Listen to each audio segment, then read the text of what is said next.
사무엘상 11장 1절에서 7절 기도하시고 마지막 절 함께 보겠습니다. 암몬 사람 나하스가 올라와서 길르앗 야베스에 맞서 진침해 야베스 모든 사람들이 나하스에게 이르되 우리와 언약하자 그리하면 우리가 너를 섬기리라 하니 암몬 사람 나하스가 그들에게 이르되 내가 너희 오른손을 다 빼야 너희와 언약하리라. 내가 온 이스라엘을 그같이 거룩하리라. 야베스 장로들이 그에게 이르되 우리에게 이레 또한 말미를 주어 우리가 이스라엘 온 지역에 전령들을 보내게 하라.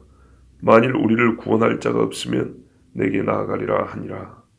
이에 전령들이 사울이 사는 두월에 이르되 이 말을 백성이 듣자마네 모든 백성이 소리를 높여 부르더니 마침 사울이 밭에서 소를 몰고 오다가 이르되 백성이 무슨 일로 우느냐 하니 그들이 야베스 사람의 말을 전하니라.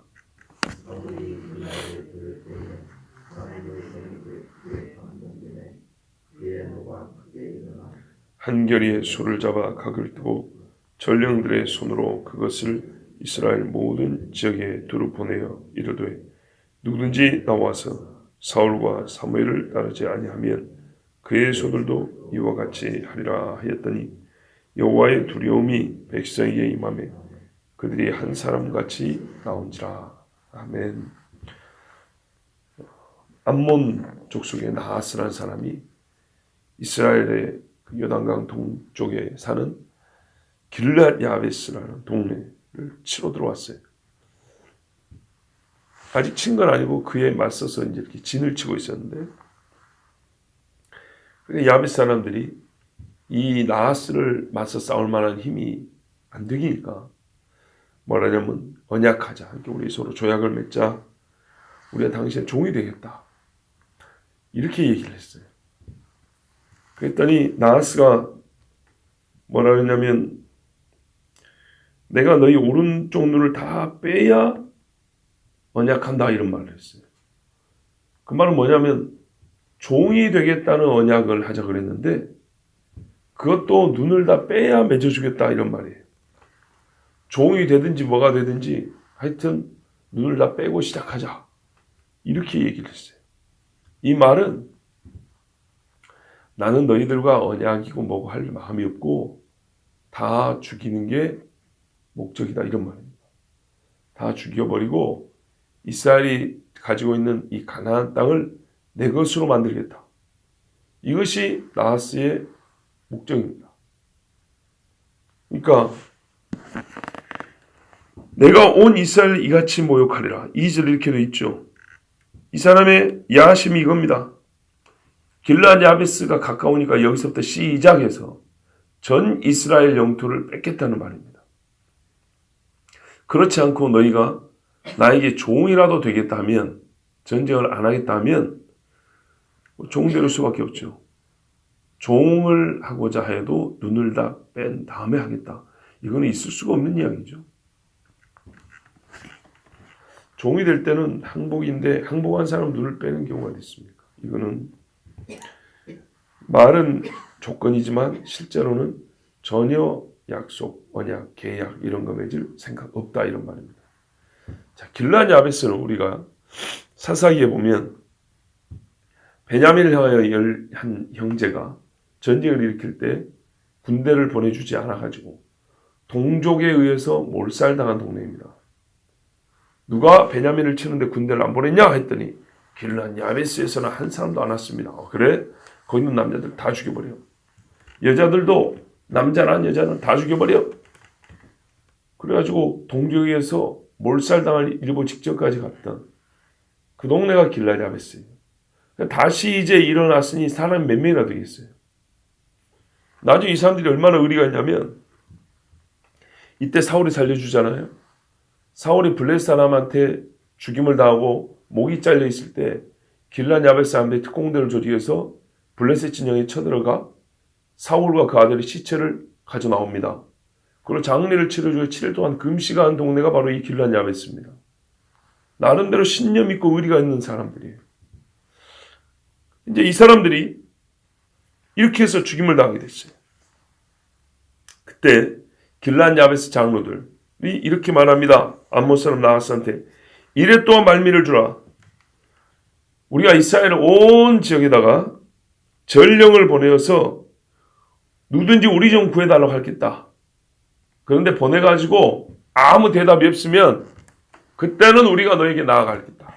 나가겠다는 말은 비록 우리가 너한테 상대가 안 되지만 그래도 한번 싸워보자 이 말입니다. 자, 이런 말을 했을 때 상대를 기다려준다. 또 뭐 말미를 준다. 이렇게 하려면은 나한테 손해가 되잖아요. 나하스 입장에 손해잖아요. 그냥 가서 게임이 안 될 때 처음 무찌르고 들어가야지. 무슨 뭐 준비할 시간을 주고 뭐 구원할 원군을 청할 시간을 주고 얼마나 이건 멍치 같은 짓입니까 전쟁에서. 그런데 이게 통한 건 뭐냐면 누가 봐도 이스라엘 중에 여기 구하러 올 사람이 없어요. 니도 알고 나도 알고 솔직히 구하러 올 사람이 없다는 걸 알지만 그래도 일주일만 시간 줘봐. 구하러 온다 치더라도 일주일이면 시간이 짧아요. 전령들 보내가지고 각 동네마다 가는 시간, 거기서 갈까 말까. 너희 동네를 어떻게 생각해?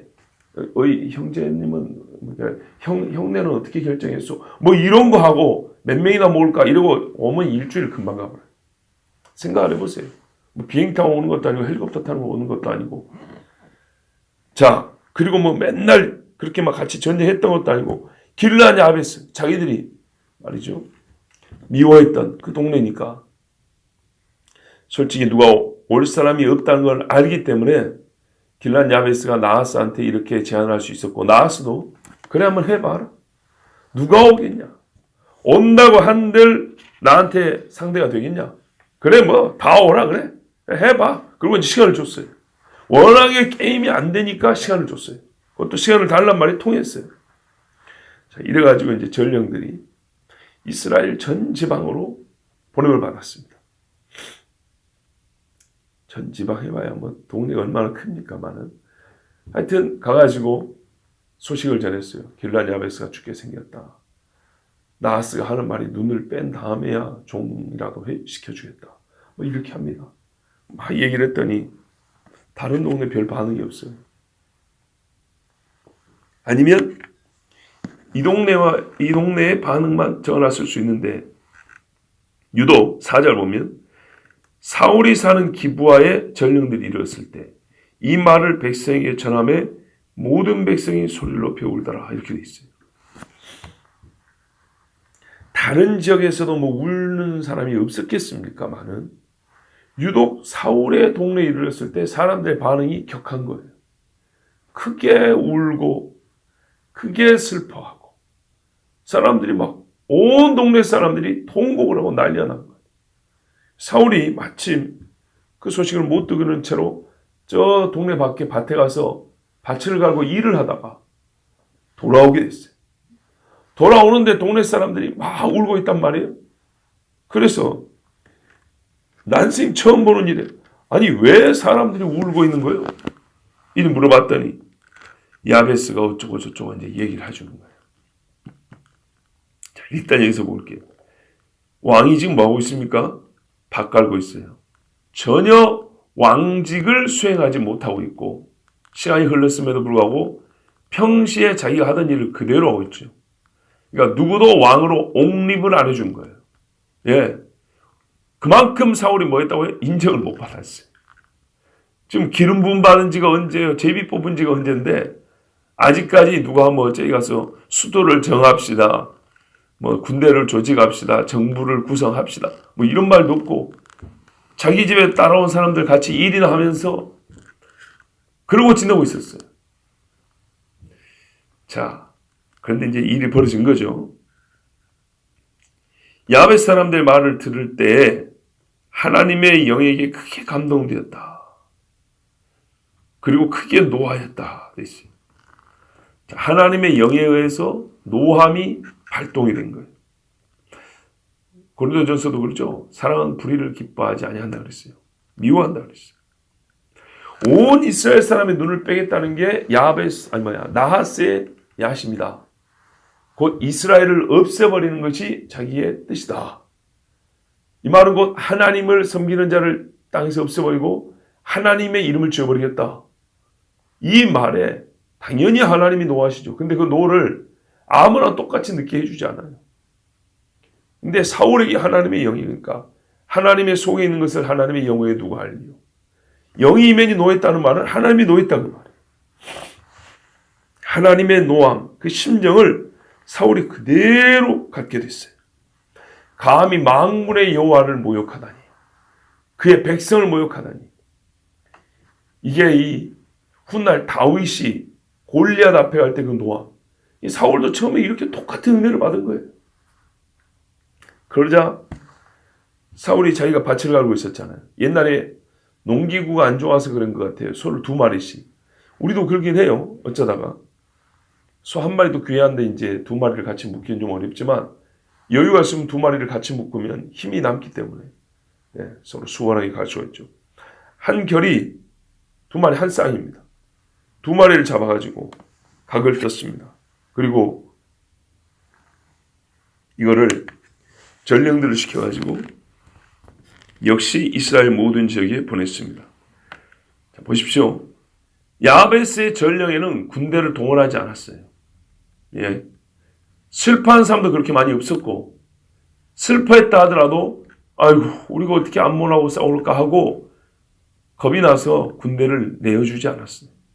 동원하지 않았어요. 그러니까 이대로 가면 야베스는 죽는 겁니다.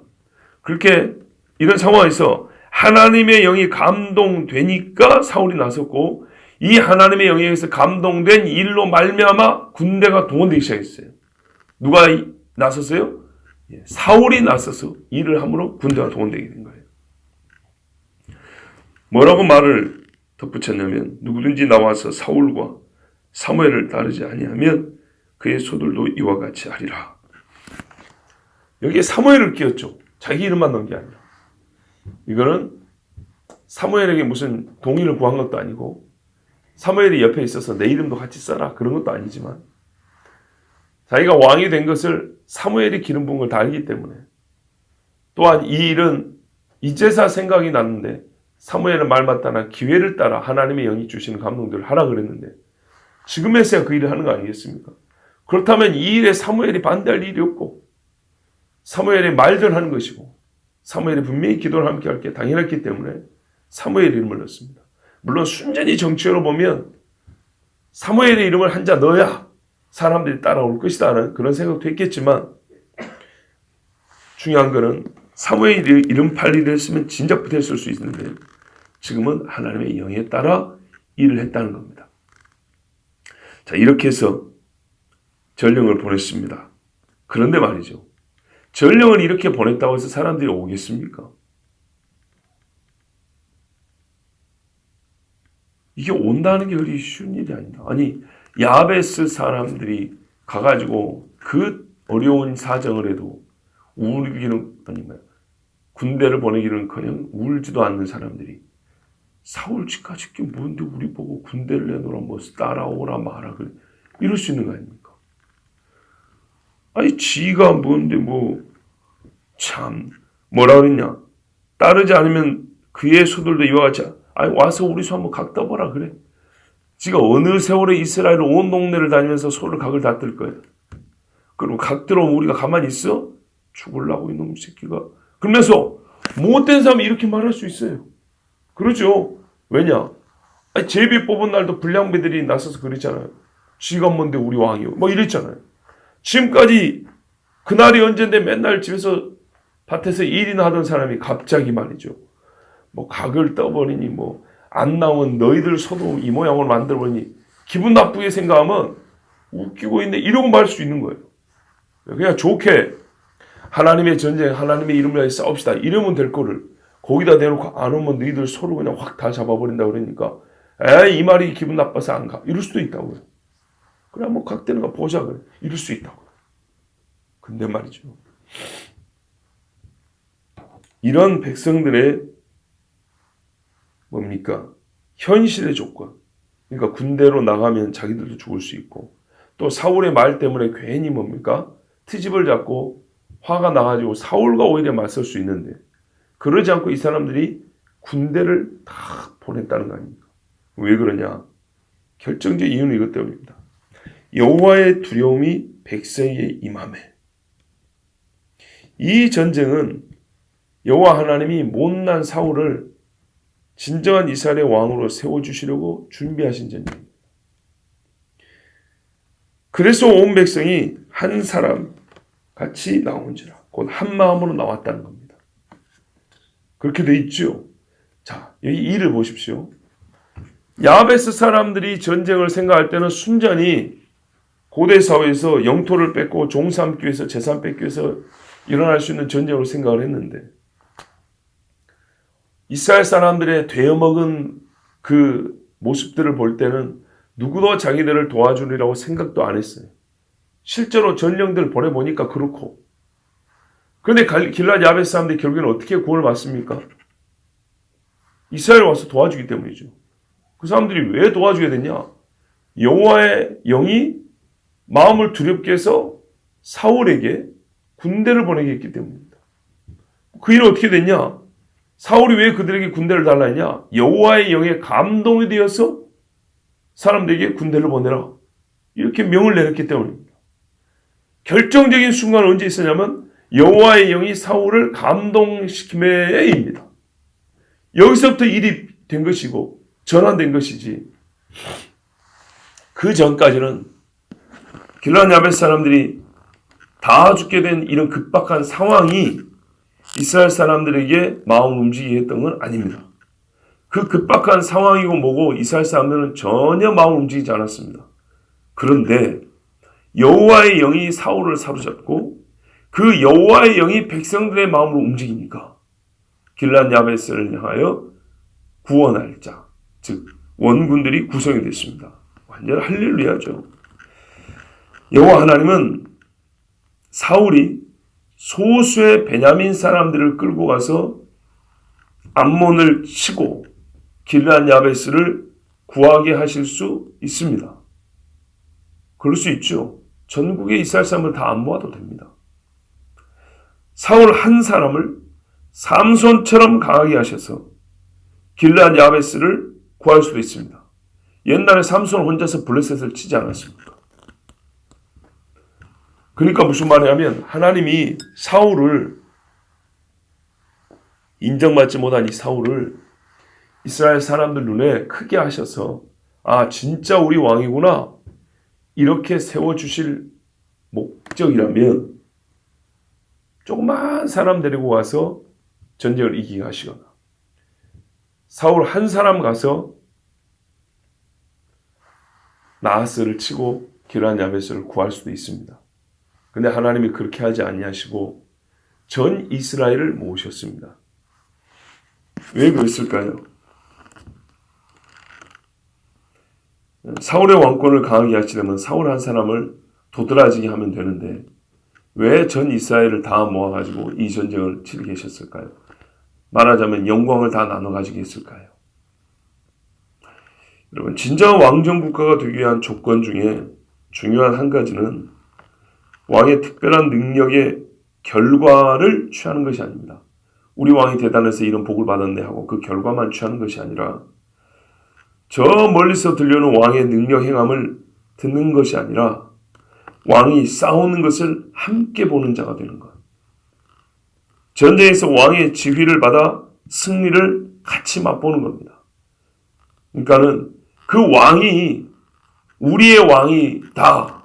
나는 그의 백성이다를 진정으로 느끼게 하는 것은 왕의 위대함을 듣기만 하는 게 아니에요. 와, 왕 혼자 가서 전쟁에 이기고 왔다네. 이것만 듣는 것이 아니고 내가 왕과 함께 그 전쟁에서 싸우는 자가 되는 겁니다. 왕이 싸우는 것을 옆에서 보는 사람. 왕의 지휘를 받아서 내가 싸웠더니 이겼다. 왕이 지휘했더니 이겼다. 그 가운데 내가 있었는 겁니다. 그래서 이 사람이 우리를 앞으로도 지휘할 수 있는 사람이구나. 전쟁뿐만 아니라 매사에 우리를 다스릴 수 있는 사람이구나. 그를 실제로 전쟁에서 체험하는 겁니다. 이것이 하나님이 왕을 세우시는 방식입니다. 그리고 더욱 중요한 것은 이미 말씀드린 대로 이 모든 일을 하나님이 행하셨습니다. 하나님의 영이 움직이셔서 사울도 일하게 되었고 하나님의 영이 움직이셔서 이스라엘 사람들이 사울의 말을 무시하지 않고 두려운 마음을 갖고 군대를 보냈습니다. 하나님이 바로 일하신 전쟁입니다. 왕을 세우기 위하여 하나님께서 사울을 왕으로 세우겠다는 그 말씀을 일하신 전쟁입니다. 문법적으로 말이 안 맞습니다. 말씀을 일한다. 말이 안 맞지만 오늘은 그냥 그렇게 표현하고 싶습니다. 말씀. 하나님은 그것을 일합니다. 다른 것을 일하지 않고 말씀을 일합니다. 그렇다면 우리가 하나님의 말씀을 붙드는 것보다 더 안전하고 확실한 구원은 없습니다. 하나님은 자기의 말씀, 그것을 일로 삼으십니다. 오늘도 하나님의 말씀 붙드시고 그 말씀대로 말씀을 일하시는 하나님을 보시면서 그와 일하실 때 함께함으로써 여호와가 우리 왕이신 것을 맛보아하는 우리 모두 되기를 바랍니다.